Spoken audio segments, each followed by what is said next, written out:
And I just thought, I need help. Like, I can't go back. I'm going to have to change something. I can't go back to feeling like this. And I can't sustain feeling like this. And it really flipped on its head for me what success was, because the turnover was the highest turnover we'd had. And that year was the record profit year we'd had. But mental health wise, physical health wise, it was just totally non-sustainable. And it was at the point of thinking, will I have to do something else? Welcome to Legal Off the Leash, the podcast where we take the legal profession out of the box and into a happier and more fulfilling future. We're your hosts, Scott Simmons and Elizabeth de Stadler.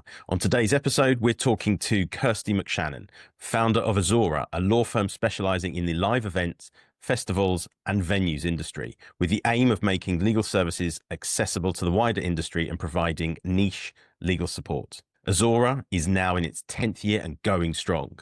Kirsty is also a trustee of the GAY Foundation and a recently appointed founding trustee of Live Trust, a new funding initiative launched following consultation with DCMS to provide financial support to grassroots music. Kirsty has an incredible story to share that not only will resonate with so many lawyers out there, but I hope will also show that even when things get really tough, when it feels as though you can't see a path forward, you can change direction of travel and create something very special. Kirsty, welcome to Legal Off the Leash. Thank you so much. Lovely to be here. Right. So, Kirsty, why don't we start with you telling us a bit about you, your background, and then we will get into asking you some questions. Yeah, sure. So my background is I qualified as a corporate lawyer, having trained in a city firm. Only about a couple of years into qualification, I was doing a lot of work with floating Hong Kong-based companies on the AIM market. And it was really interesting. And I got to go to Hong Kong, which was great fun in my sort of early 20s. And it was a busy department. And I was one of few sort of associates there. So I got great exposure to lots of different work and great autonomy in the work that I was doing. So it was really enjoyable and interesting. But I kind of had a feeling that it just wasn't what I wanted to do. It wasn't quite for me. I didn't ever really feel I wanted to climb that partnership ladder.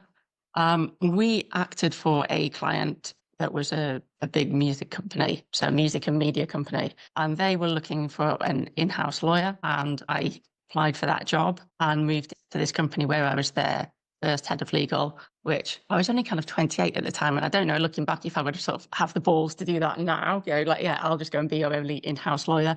Quite a relatively junior age. But I was really excited about that client. And it sort of felt quite like fate, because I'd been thinking for a while, I wish they were looking for someone in-house because they'd be great to work for. And I had this feeling that I would enjoy moving in-house, because the bit I loved about corporate was the due diligence work and getting under the skin of the business. So I thought, they'd be great to go work for. And then this thing just landed in my inbox, and it just felt like fate has just shot me this sort of hand to apply for this job, which I did, and I got the job. And so so that was it. I moved into the industry. I stayed in that role for 5 years. I then went and worked as legal director at the O2, which was super interesting and quite a very different style of business, and very much more. So the first business was an AIM listed, but very entrepreneurial.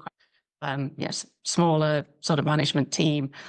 Still felt quite sort of dynamic and entrepreneurial, whereas the O2 was owned by a much larger, also it was privately owned, it was a much larger multinational business, and where things were just operated in a different way. But it was super interesting to see those two different styles of management and those two different styles of operations. So it gave me two very contrasting experiences of an in-house role, but both equally brilliant and informative in terms of how different departments could work. So I came actually back to the first role as a COO. They'd gone through a management buyout. So then I was moving again more into an operational type role and away from just the pure law, which I loved. I absolutely loved that. And not just doing the legal work.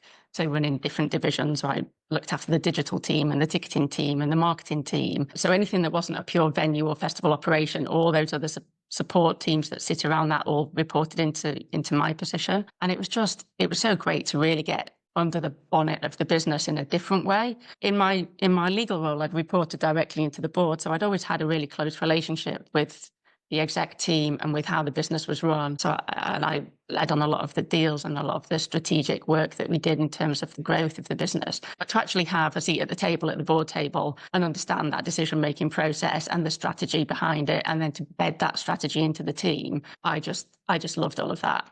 So I stayed there for a while doing that role. And then I'd always had this feeling of wanting to set up my own business. So I set off on my journey with my one client who had sort of said, look, can you look after some things for me for a couple of weeks? Because I just need a bit of support for a few weeks. So there I was with my bedroom and my one client and my laptop, and Azorra was born. And so that was really the start of it. I have a question. I think lawyers are sort of much maligned, right? So it's so great to hear you say you love the law, because that's something that I also say all the time. And I'm interested to know why it is that you love it so much. I think it serves a real purpose. For me, the reason I grew to love it, and I loved it almost immediately. And so I studied English literature at university. And I loved English literature, and I love books, and I love novels. And I was so passionate about that as sort of, as a student and an A-level student. And I couldn't wait to go and study literature and just read books for 3 years. And it just seemed like the best possible thing I could do. And by the time I came to the end of it, I just thought, well, what am I going to do with that? And it just felt like, oh, that had been quite an indulgent 3 years of reading all these lovely books and not quite knowing what to do with it. And I think what appealed to me about the law,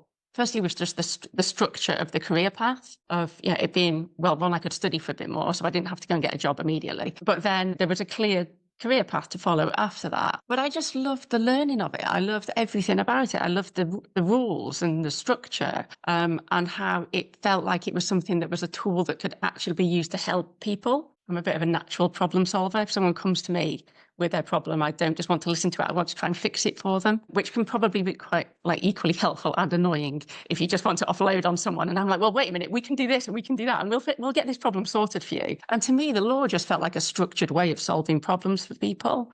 Once you knew the rules, you knew how they worked. You knew then where the solutions lie, because you knew how it gave you much more of an insight into how the world worked. So I think that's why I just really enjoyed it. I was such a geek. I used to just love the study of law.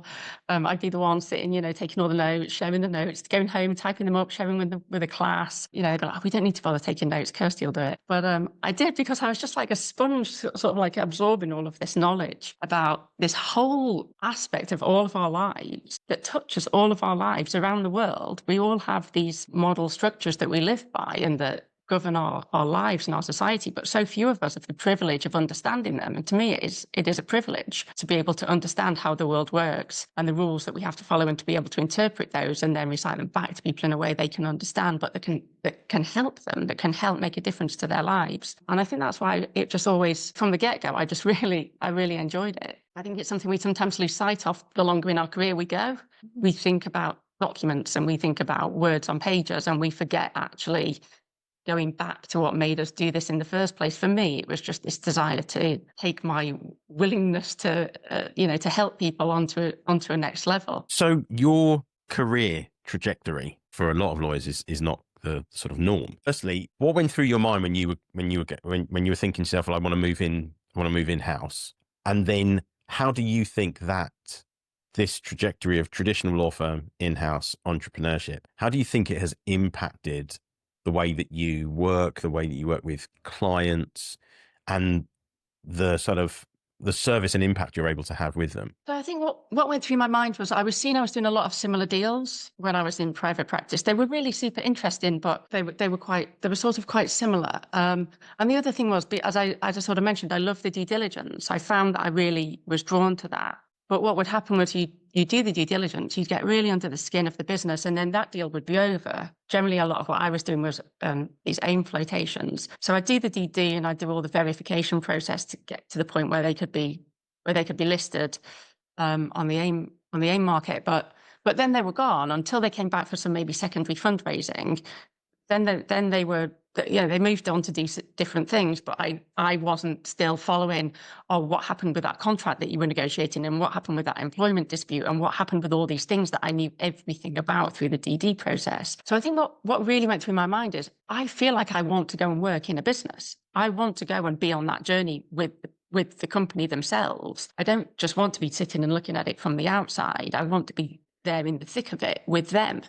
in the trenches with them and following that whole journey, not just this 2 months of the journey. Well, I get to know them like inside and out, and then they're gone. And I'm on to the next one. So that for me is where the idea came from, that I sort of started to realize that's what I really enjoy. And I just felt like I didn't necessarily know if I fitted into the corporate city lawyer world. I was going through some sort of personal changes in my life at the time, and I was sort of finding myself a bit more. I was coming out around that time, so I was going through quite a few, sort of personal changes in my life, and I just felt like I need to be somewhere where I feel like me, because I'm finding out all these things about me sort of all at the same time. And it's, your 20s are such a big point of change for you in terms of, you feel like you become an adult once you get out of uni, and you're only just really, you're at the start of the journey. And for me, I was going on this quite a bit of a voyage of discovery with myself. And I sort of thought, what, I think I need to do this somewhere where I really feel at home. And this just pulled me to be thinking about more of the creative industries. And we happened, as I sort of mentioned, had that client. And so it was almost just totally serendipity that led me there. And then once I got there, I just immediately knew, almost like the day I started, I knew I'd made the right choice. When something just clicks straight away and it feels perfect. And what was really fun, I walked into the office for my interview, and on the back of the door was a really small little poster for a band called Pink Glove.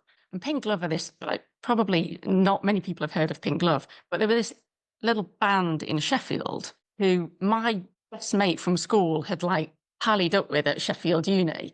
And we'd been round at their place over the weekend. We'd been to some gig, and then we'd gone out and had a party with them. And I was feeling like, one of the cool kids hanging out with the band. And then the next sort of week I was at the offices, and their poster was on the back of the door of this office that I'd gone to for an interview. And I'd never really heard of them other than through my much cooler mate than I am.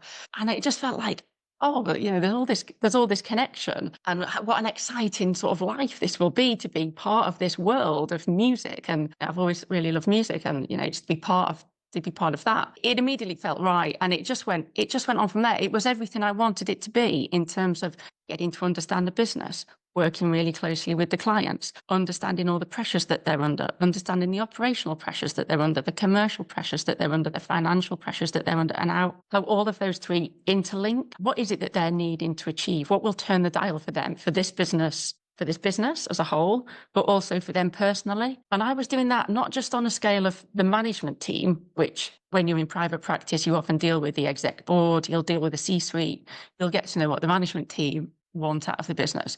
But I was doing that across the board. So what did the director of operations want to get out of this? What did all those festival directors need to achieve?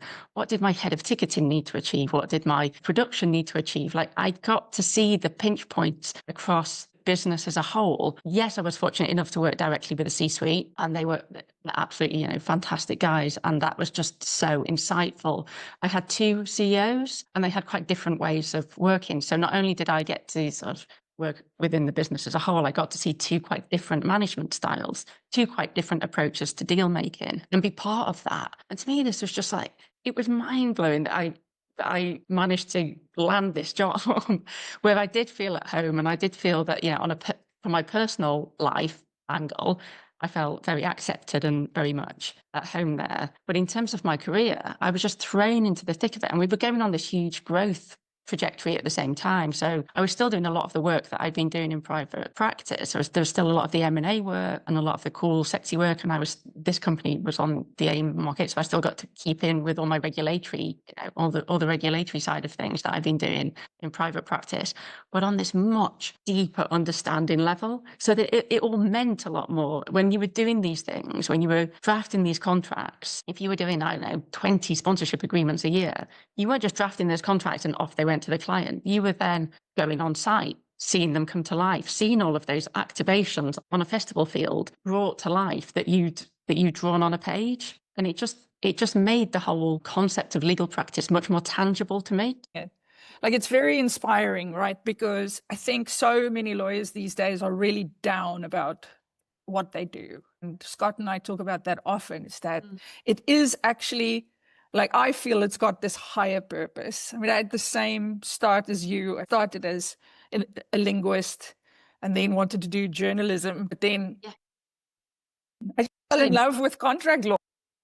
Yeah, exactly the same. I wanted to be a journalist. That was my first passion. But actually, this just feels as exciting and interesting in a different way. But it's all about the world. It's all about how the world operates. It's all about having that level of information. As Scott will tell you, I'm a total sort of control geek. And I think understanding the law makes me feel like I've got this sense of control, over the And world, safety. over the world around me, and safety that I know. And I know how it works and operates. Kirsty, we're going to have to let Scott ask a question. Otherwise, he gets really testy.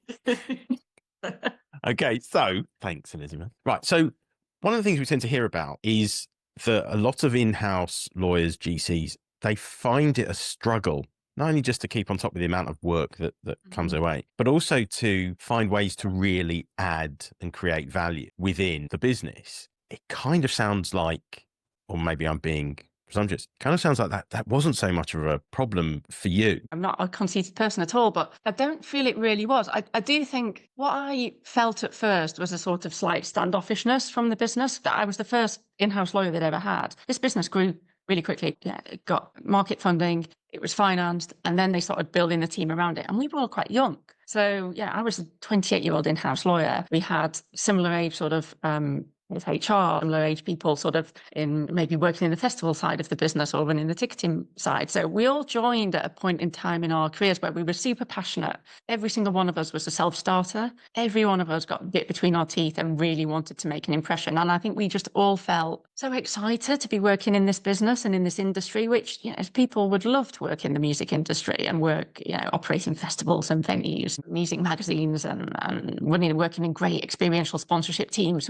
Everything about it was just exciting. And I think at first there was this sort of maybe reluctance to use the lawyer because what's she here for? And I didn't help myself. I turned up in a suit on the first day because that's what I'd been wearing. Yeah, I'd been told off for not dressing smartly enough in private practice. Like, why do can you not take those trainers off that you've walked into the office in when you get to the office? Like, please don't leave them on the whole day. But they're comfortable. Why would I not want to wear them?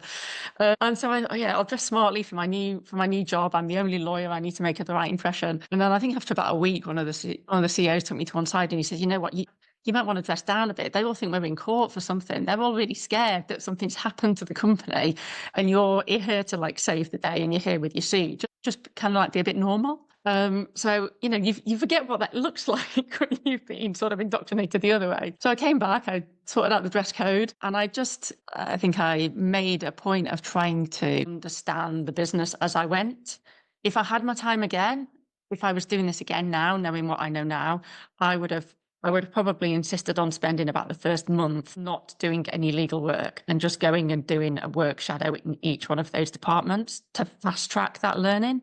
That's what I would do now. And if I was a GC and I was running a team like that, my view would be, let's try and get our team in across as many departments. If I had my time again, I was going back for a GC role, I'd go and sit in all of these divisions and understand and really get under the bonnet of all of them very quickly. Because to me, that's how you become a really great lawyer, a really, the trusted advisor that we always talk about, and that's, the holy grail, is by really understanding the levers of the business, the push, the pull, the concerns of the business, but how they operate financially, what's driving them, where does their risk sit, where does their opportunity sit, or the threats here. Once you get under the bones of all of that, it makes you such a better lawyer. And I think there's sometimes a reluctance within teams to allow their lawyers that close to the business because they feel like, well, we don't really need you.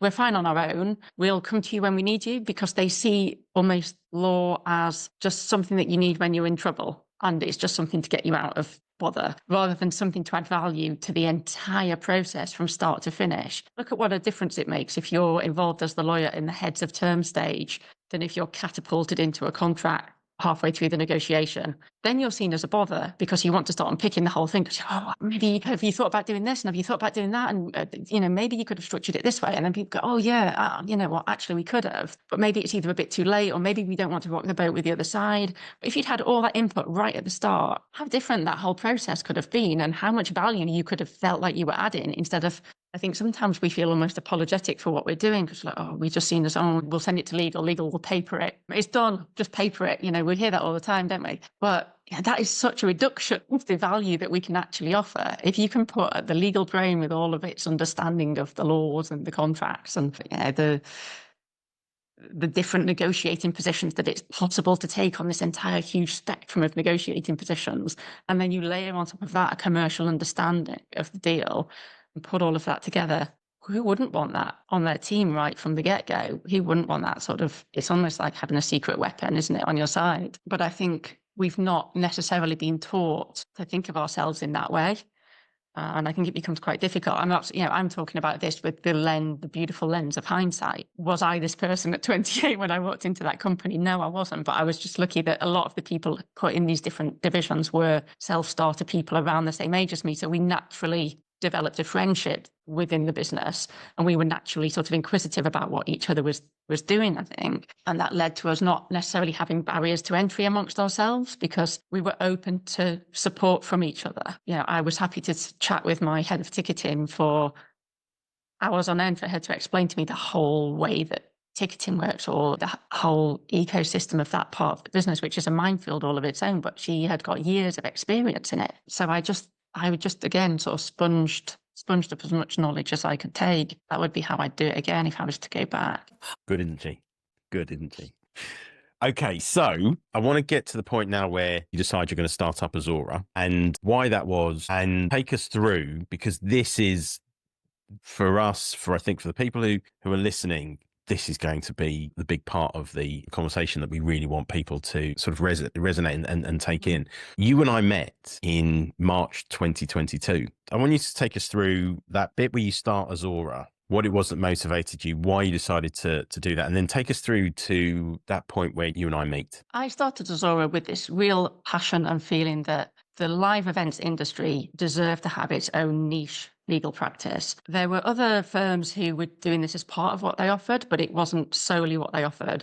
And they didn't necessarily have the team that had come from the in-house live events industry background that I'd come from. So while some of the much larger players could afford a full suite of in-house lawyers and a small team, or maybe just one or two people, I felt there was a whole mid-tier of boutique festival and event and venue operators, indies and boutique operators in that mid-tier who really could do with, they got to the point where they needed some legal support, but they didn't need it full-time and they didn't need it in-house. So I wanted to be that outsourced service with all that skill and all that know-how and all that experience that you would have if you worked in-house, but doing that on an outsourced basis where I could provide that service to lots of different operators. And so I started with my one client. I was very fortunate that at the time I started Azorra, the businesses that I had worked in previously were going through changes, and quite a few of the people who worked there also left and also went on to become entrepreneurs or move into other C-suite roles. So they went into interesting roles still within the sector. So once word got out that I was doing this and they'd worked with me before, they slowly started to come and ask if I could help support their businesses. So it was very much word of mouth, and it was very much people I knew who'd worked with me before and trusted in I suppose the skills that I had and the knowledge that I had to come back and use me. So that was when we first got started. And I went through a nice, consistent growth pattern after that. Still me, still my spare room, still my laptop, but the client base was growing, and the turnover was always growing and the profits were always growing, and we were going on this lovely trajectory. 2019, I decided I'm going to take on someone else. So I'd got a consultant and I thought I need someone full time. I'm doing the work of about a person and a half. And I was on the brink of doing that. And then COVID hit. And COVID just blew everything apart. What lunatic decides to launch a business for the live events industry, a sector that could be so shut down in the height of a global pandemic? One who doesn't have foresight, obviously. A lot of my clients' businesses were cancelled, a lot of things closed, and it obviously had an impact. But still, I carried on. I still had clients. There was still work to be done. And I felt like now more than ever there was work to be done because the whole industry was struggling. So I made it a bit of a mission to just get my head down and try and support people as much as I could where I could. So I was a member of lots of different WhatsApp groups that were set up by industry bodies that would have like hundreds and hundreds of different operators in them. So I could see the pressures people were facing. I could understand what was happening, how they were responding to all the different government regulations that were coming out sort of every single day. It was like the hokey cokey, wasn't it? You were in, out, 6 in, 6 out. Yeah, it was all over the place.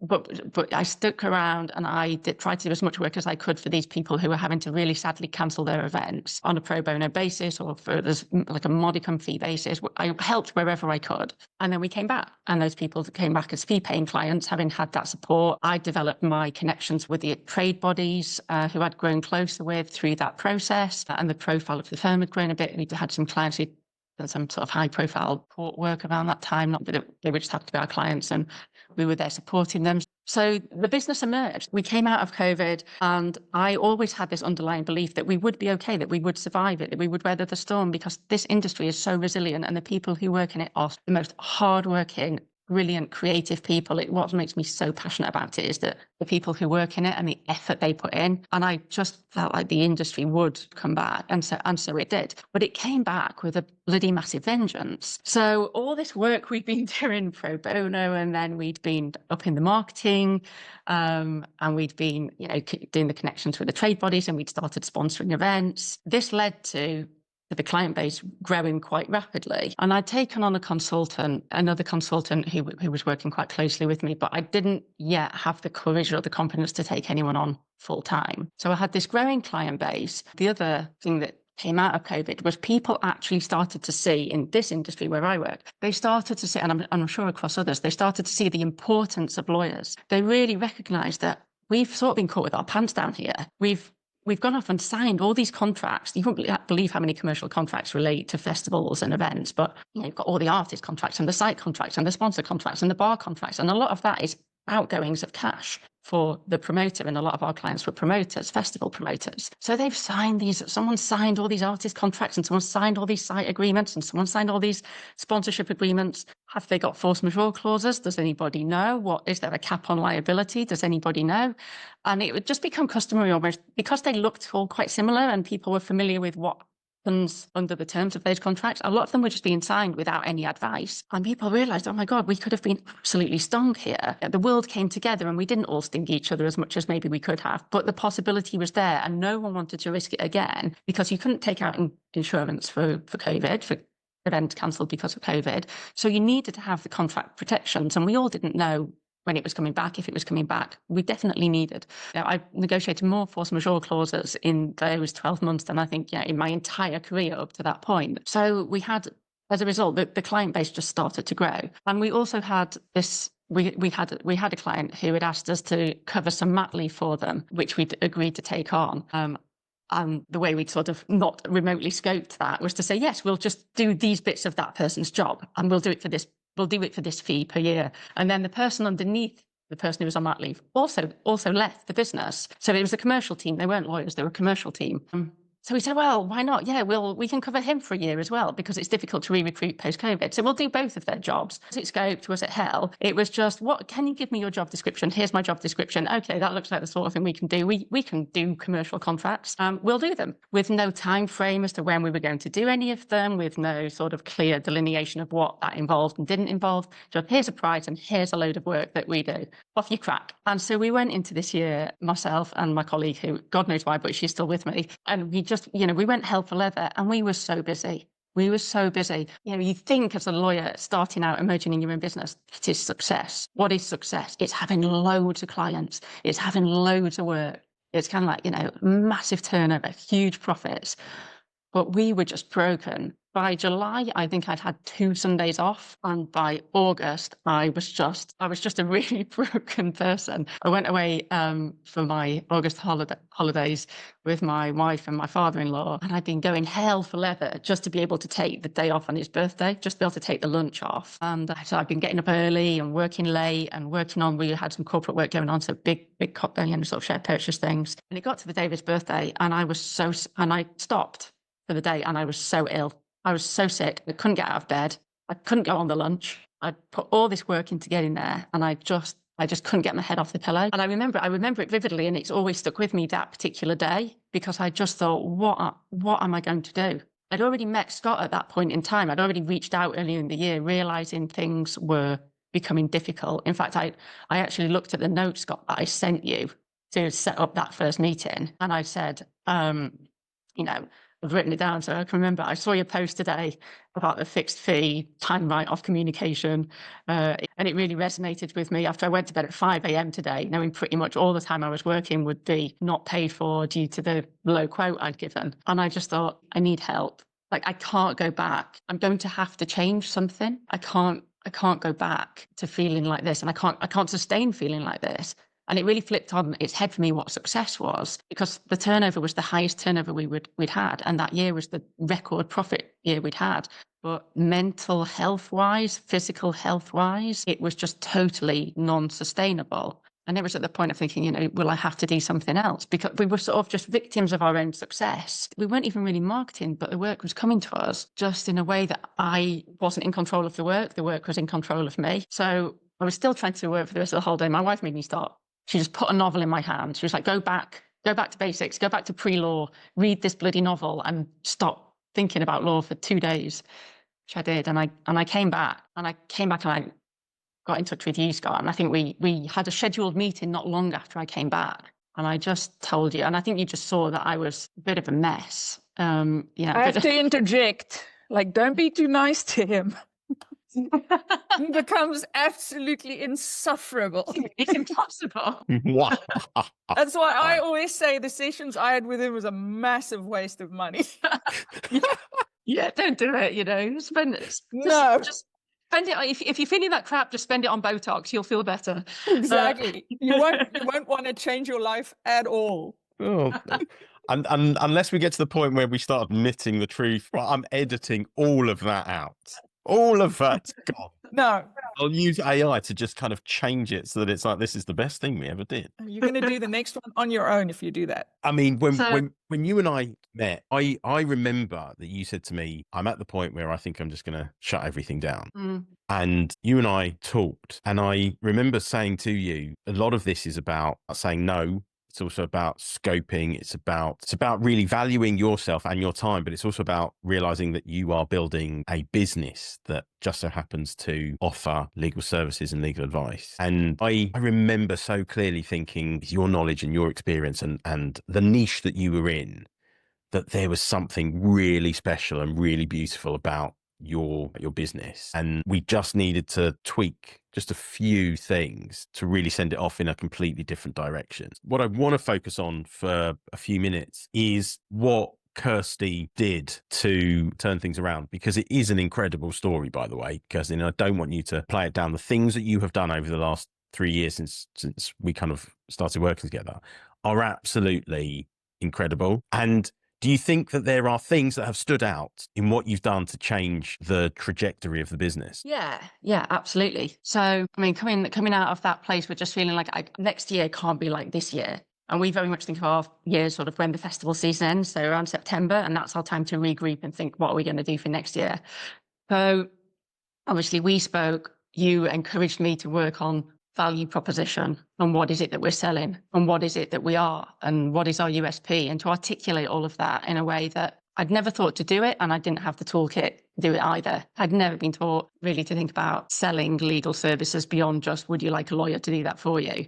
But what is it that we actually are selling to the client? What is it that we're promoting? So we did a lot of work on that, didn't we? And we did a lot of work on thinking about value-based pricing and fixed fees in a different way that aren't just capped fees. It's not just, well, I think that'll take me about 3 hours, so that's what I'll charge. It's what's the value of this piece of work to the client? Is this a high-end, complex piece of work that they're going to use time and time again? Is it a one-off? Is it a one-off contract for something quite small with low risk? What are all those different criteria? So I started a process of really fundamental change throughout the whole business. Now, I don't know if I would recommend doing all of this in one go in the way that I decided to do it all in one go in this sort of ridiculous hell for leather kind of approach. I'm a bit like that, like, I've not been to the gym in about 3 years. I'll go and do everything for an hour because, why not? Let's just crack on with it all. My dad's a bit like this as well. My mum tells us off.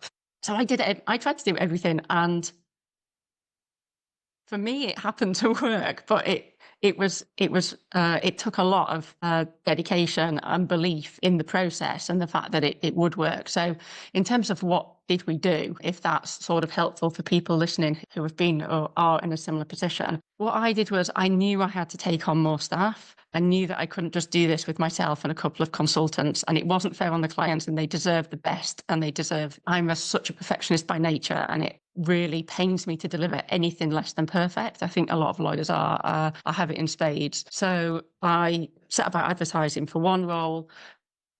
We were blessed with fantastic candidates. We hired the person who was just perfect fit for the job. We were looking at a junior level. I was still a little bit concerned about pitching this too high, not being able to affordability. I was still concerned about asking someone to leave their job and come and work for me. And, you know, this constant fear when you're a sole business owner, what if the work dries up, even though it never has in the last 10 years. And so I took on the paralegal, but we also had someone more junior apply for the role, like a very junior paralegal, and someone more senior, around 3 or 4 years qualified.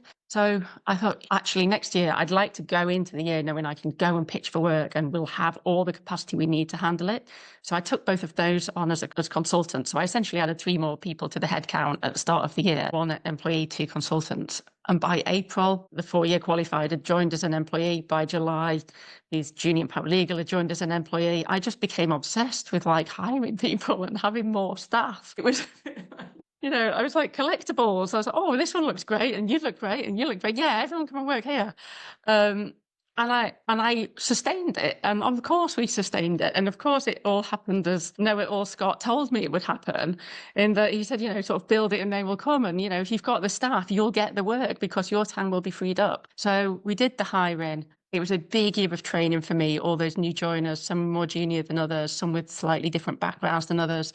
So lots of training, but fundamentally, they were starting to do the work and I was starting to have a weekend. So this, you know, it was already a great turning point. And then we adopted fixed fees kind of like wholesale and really bought into it. And any new projects that were coming on, we started to quote on a value-based fixed fee pricing approach, which was difficult to begin with. And I would never sit here and say to someone, I would just do that, it'll change your fortunes overnight, it's super easy. It's not. It's an art form and it's a skill, and it really takes practice, and it becomes like a muscle memory. It's you have to get going with it. I think about that. I'm training my dog to go up the stairs, and they always say it's a muscle memory. And he's been going up and down the stairs all year, and now we can go up other stairs. And this is a bit like fixed fee quoted. You do it enough and it sort of becomes bedded into you.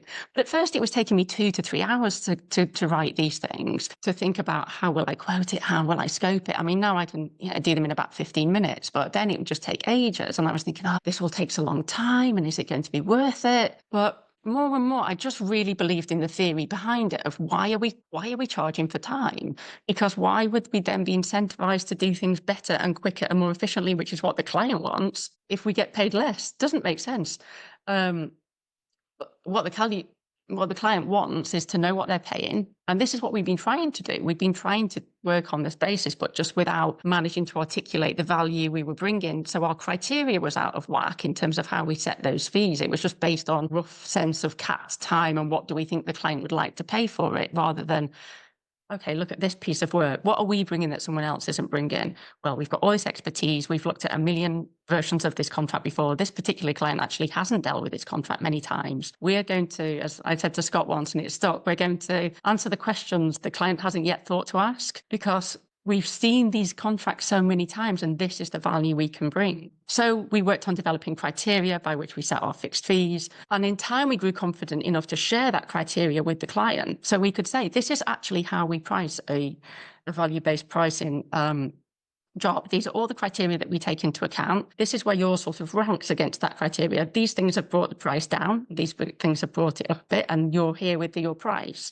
The clients just lapped it up because they had certainty of outcome. We built into that a delivery time. They knew when they were going to get their document. They knew what they were going to pay for their document, and they knew we were incentivized to deliver it as quickly as possible. And for us, where we worked on a fixed fee price, we asked for the payment in advance, or part payment in advance, part payment later. So improved cash flow, knowing how to manage that piece of work, because we knew what we were going to get paid for it. So which people in the team were the right people to administer it. No more awkward conversations at the end of a job with write-offs, and paid for doing the job that the client wanted. So if it was a case of it's Friday night and I need this for Monday, okay, well, time on Saturday isn't worth the same as time on Thursday afternoon. It's Saturday now. And in any other, if I go to Selfridges and I want Saturday delivery, that comes at an additional charge. It's not the same charge as if I'm happy to wait 3 to 5 days for it. Why should legal services be any different? So we could start applying price points in the way that every single other person who provides a service in the whole rest of the world charges for services. We just saw a difference. Clients were really happy. We were really happy. It was a difficult year. It impacted our bottom line as a year because we took on all these additional costs and we remodeled the whole business. We changed our back-end system. We delved into contract automation. We just started looking at how do we get more efficient and how do we help our clients become more efficient. So the bits we're working on are just the value bits, not checking the templates that we've drafted for them. Give them an automation tool so that they can't get it wrong. Sell that into them because that's where the value is, not me checking 50 sponsorship contracts a year that they should be able to do themselves because we've given them a template, but they can't quite because they can manipulate that template. Well, not if it's in an automation platform, they can't. So we just changed our mindset. We changed it entirely. I am going to say something. It's the end of the infomercial. For Scott, our relationship also started with coaching. And what I've just written down is I need to look at Scott's notes again and redo it for my new business. I do feel like I should have an opportunity to pitch my services as well. I'm kidding. Right. Okay. So there are. I do have 2 more questions. Kirsty, originally we were supposed to meet a number of weeks ago, and you contacted us to say, listen, something's come up. My head's underwater a bit. Can we postpone? You mentioned previously that you had reached the point where really you weren't doing very much of the work.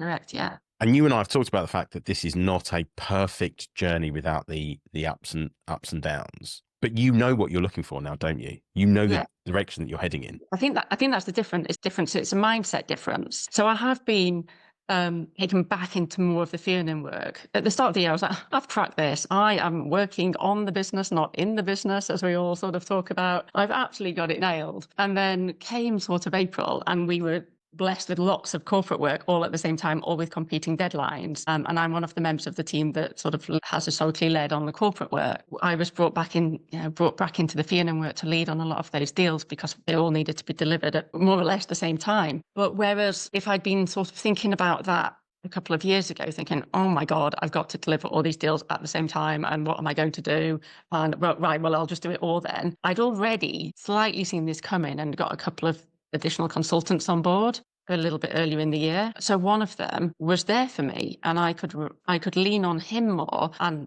I brought in my 2 initial consultants. I'd brought them in on a full-time basis at the start of this year. So everyone who'd started as a consultant at the start of this year was now an employee. So I just got that staffing level in place, but it no longer felt insurmountable because felt like, well, I've done this before. I've been here before and I know the answers now. I know what to do. I know how to charge properly. I know that if we can't get the fees that we want, we'll turn down the work. We've actually just quoted for a piece of work where we were more expensive than the next firm who quoted. But because we had the USP of the niche that we work in, they've gone with us rather than the other more generalist firm, which for me is proof that this works, that selling the niche and articulating the value in the business conceptually works. I was such a non-believer when I met Scott. Who's going to want to do that? They're like hours. Who's going to want to understand about not buying by the hour? And not only do we not charge by the hour, but we sell a niche and a value that resonates with people who want that as part of their legal delivery. So yeah, I think we've come very far in the last few years. I don't want to belabor the point, but to the listeners, I just want to describe I can't describe how smug Scott is looking right now. It's not really intended as a Scott Simmons appreciation podcast, but I know it's going that way. No, this isn't. I am just so I'm so happy for Kirsty about how this has gone, because I remember when we first met each other and and the stuff that we talked about, and what you have done, I think, is so incredible. And there's so many lawyers out there that can feel really lost. And you've created, I know I said this before, but you've created a really special business built around this niche that you have, that you are the expert in it. And people come to you because you offer something more than just problem solving legal, it's something so much greater than that. Your commercial knowledge and that legal advice that you give as well. But you're so brilliant in the way that you do it. And for those lawyers who can feel really like they are underwater, your story is so important to talk about, because you've turned things around and created this business that whenever you and I meet, I feel so privileged to have come on this journey with you. And I'm only playing a tiny part of it because you're doing it all. Yeah, I think for people who are, who are struggling, and it does feel like the dark times and there's it's difficult to see a way out. I mean, there absolutely is. I do sometimes I think for me, it was sort of just born out of slight frustration and desperation. I can't go back. I just wouldn't let myself go back to that place that I was in. So I had to go forward. I was sort of quite naturally ambitious person, so I didn't want it to not succeed. So it was taking that slight leap of faith, but realizing what needed to change, and then having, I suppose, the confidence to just implement the change. We'll forget the subscription thing, because that really would be me being smug, by the way, of how I turned Kirsty around on subscriptions. I want to talk about a tweet, or whatever it's called now, by Kanye West. Yeah, if there's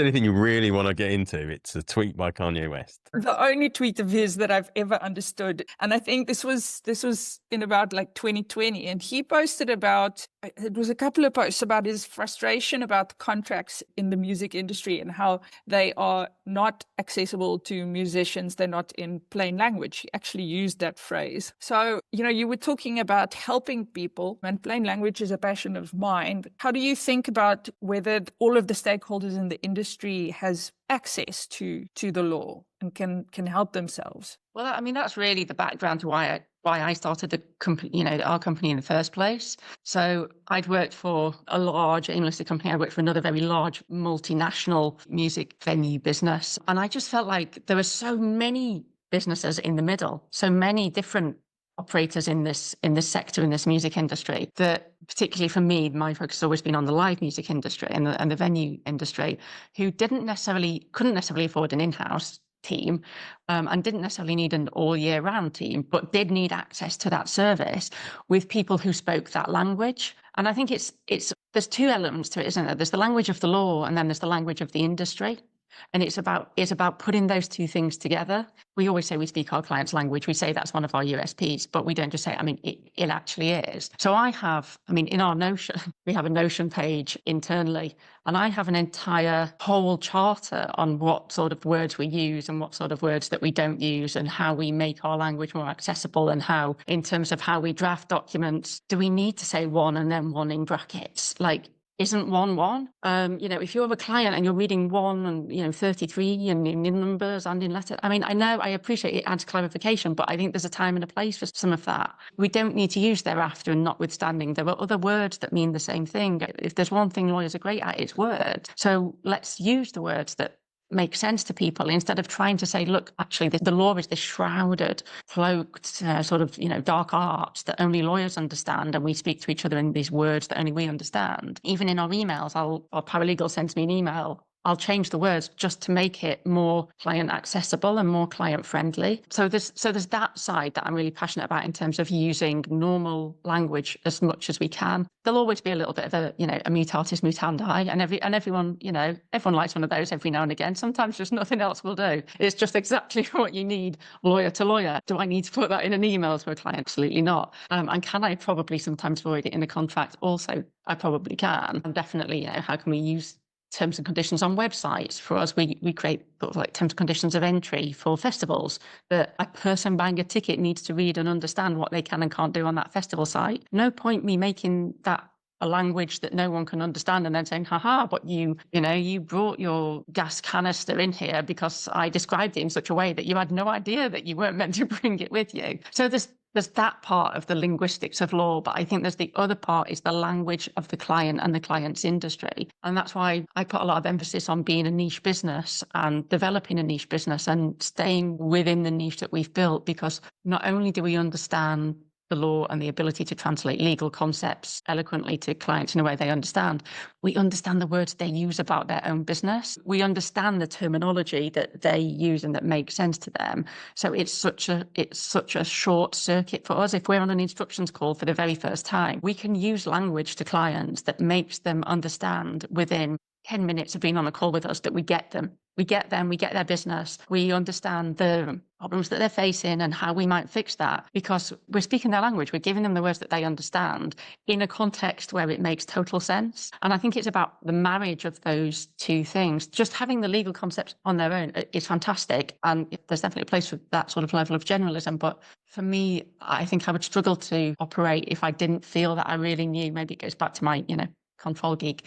But if I really didn't understand the ins and outs and the nuts and bolts of the industry to have the right lexicon to speak to the clients. Can't take much more of this. No, that would just be me being really smug, because it really would. So why don't you start the process of the 4 questions? And you do them all, Elizabeth. You do them all, because I'm done. So we ask 4 sort of quick fire questions of our guests every time.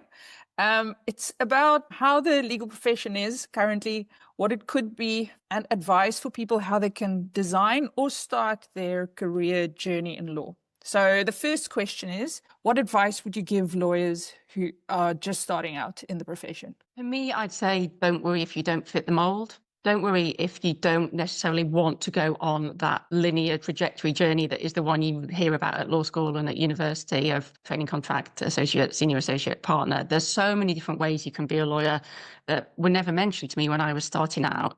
We were only ever told about that sort of direct route, but there's so much you can do. You can take those legal skills and take them in-house. You can go into business development. You can become a PSC. You can take them and just go into business and just become an ops person or a business person or a commercial person, but you'll always have that legal skill set. So I think myself and my colleague talk about it quite a lot. There's so much emphasis when you're at law school and when you're in your training contract on which department do you want to qualify into. And there's very, very little, I would say, when I was training maybe it's better now, on what industry do you want to work in? Are you really excited by pharma? Are you excited by engineering? Are you excited by fashion or music or whatever it might be? But find your people, find where you fit from a sector perspective as much as from a legal discipline perspective. Yeah, that makes sense. I mean, I had this similar experience where you only knew of the one path, and what that does is if you don't fit or if you don't follow that path, you tend to be really harsh on yourself. Yeah, I think so. I mean, I just felt like very much not at home in a large city firm, which was, I didn't expect not to feel at home to the extent that I didn't, because I'd gone, I always have been pacing, I suppose, success, get the great A-levels, go to the great university, and then get the great job in the city firm. And then I got there and I thought, whoa, this isn't for me. And all the other things have been for me. So it was a bit of a culture shock, but I think it's true. It's about, putting you at the center of your own career. Yeah, knowing who you are and then living accordingly. Yeah. Easier said than done. Yeah, it's not easy, especially at the age you start, looking at all these things. Yeah, exactly. So what is the one thing about the legal profession that you would like to change, and how do you think that change might happen? So obviously, based on a lot of what we've spoken about today, I think for me, it's how we promote ourselves and what it is we're actually promoting. And obviously, I work in the events industry, and I think there's a lot we can learn from them. So if you think about an event promoter, they are selling a ticket, or they are selling a drink, or they are selling food at their festival. These are the things that you are purchasing. But that's not what they're really selling. What they're selling are memories and experiences, and you in a field with this amazing community of like-minded people, and they're getting to see these artists, and that's what you're biting into. No one at Glastonbury thought, "Oh, I want a ticket." What they thought is, "I want to be at Glastonbury," and that's what they communicate in their marketing. All their LinkedIn posts are about creating that sense of community and that FOMO feeling. So what they're looking at selling is the outcome, not the transaction of buying the ticket. What we're still focused on is selling time, selling documents, clients couldn't care less about documents and time. What we do is so much more. If we sell someone's business, we've just helped fund their retirement. If we buy a business, we've just changed the strategic direction of their company. Even if we have a big thing in our company that we say, what we want to do is get you to the pub quicker. That's our mission. If we just help take a load off you, give you solutions, give you a great document that's been automated really well so that you can turn it out in a fraction of the time, that's the outcome that we're selling. But we don't talk about that. We talk about sort of, 6-minute units and here's your contract. But we actually make these real life outcomes happen. And I think that, the way we change that around is read it in from the get-go. It's got to start at law school. It's got to be as much about those soft skills as the black letter law. Speaking my language now. So I'm saying I sell joy. That's what I sell. Exactly. Not It's training. about how do we make your life so much happier and so much better? That's what we're always thinking of when we think about outcomes.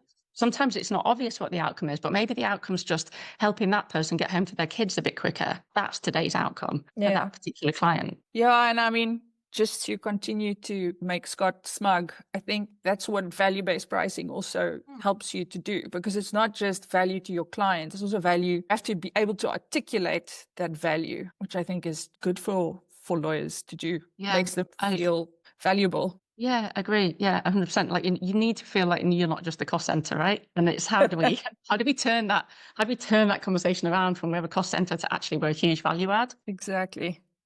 Okay, so what is the common myth about success in the legal profession that you feel needs to be debunked? Well, I think based on my own experience, the idea that only financial metrics are the only measure of success, they're not. So how much am I earning? What's my salary gone up to? That comes sometimes with a toll on mental health. So I think we need to really be clear about making mental health as much a priority, being able to have a balanced career. And also, I suppose when I was starting out, it was always the measure of success is attaining partnership. And for me, it wasn't. I think it's, if people want that, that's great. That's great. And you should, there will be people who definitely do want that, but there will be others who don't. I think they can feel a bit at sea sometimes when they first start out in this journey. I think for me, success is more about like finding the niche, finding the team, the sort of team you want to work with, finding the sort of clients you want to work for.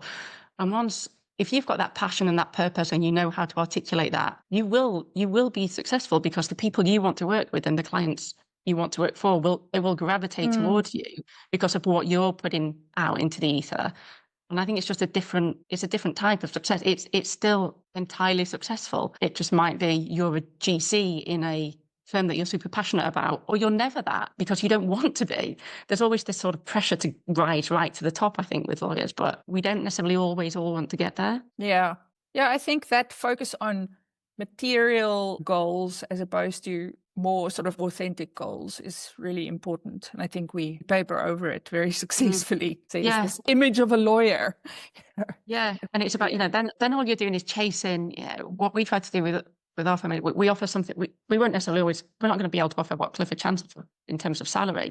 But how do we offer something different? How do we offer flexible working? Or how do we say, we'll take you to all these great concerts and we'll bring you along on the journey with us, and you're a part of the strategic division of the firm in a way that you wouldn't be in a much larger firm, with no offense to, we can, cut out reference to any specific firms. But we're smaller and more dynamic. But what can we offer instead that will appeal to those people? The people who don't want to go into an office every day and don't have to, the people who've got childcare arrangements, the people who've got elderly parent arrangements, they still want to do quality work, but they've got these other commitments. Mm-hmm. How can we offer that, still make them feel successful and wanted and needed and doing great quality work? And that's what we've sought to offer within our business. Right. Last question. Do you think there's an ideal sort of career path? And if so, like how would you design it? I personally don't think there is one ideal career path. I think for me, my path has been almost ideal for me, but my path wouldn't be the right path for everybody else. I think it's about finding where you belong, your niche, your people, and taking that path. For me, having a sort of portfolio career where you do some private practice, you work in-house at different types of companies, you do some freelance work, you decide to start up your own business, you become a fractional GC. All these things are open to us now in a way that they just weren't before. And I think it's just blown open the opportunities for people to pick and choose and design for themselves. Yeah, I think it's a lot less linear than it probably was when I started. So yeah, I think it's about choice now, but I always come back to, I think it's also not just about finding where you want to work, as in which firm, but which industry you really want to work with. How do you want to get to know that industry more? How do you become a trusted advisor to that industry through the experiences you create for yourself through all these different sort of aspects of your career? And I suppose it's about, having a career that works around your life and gives you that work-life balance. But I think I'm still working on that one myself. So I don't think I'm probably the one to entirely opine on it. But it's it's a work in progress. I don't think you ever stop working on it. No. Kirsty, this has been absolutely just incredible. What a great story, and so much that people can take from it. So I'm so pleased that we've managed to get you on and talk about this. How can people find out more about Azorra? How can people find out more about you? Where can they find you? So I'm on LinkedIn. We are on Instagram, but very limited. I actually don't post about Instagram. And yeah, our website, azorra.co.uk. So once again, a big thank you to Kirsty for coming on the show and sharing her story. We've been your hosts, Scott Simmons and Elizabeth de Stadler, and this has been Legal Off the Leash.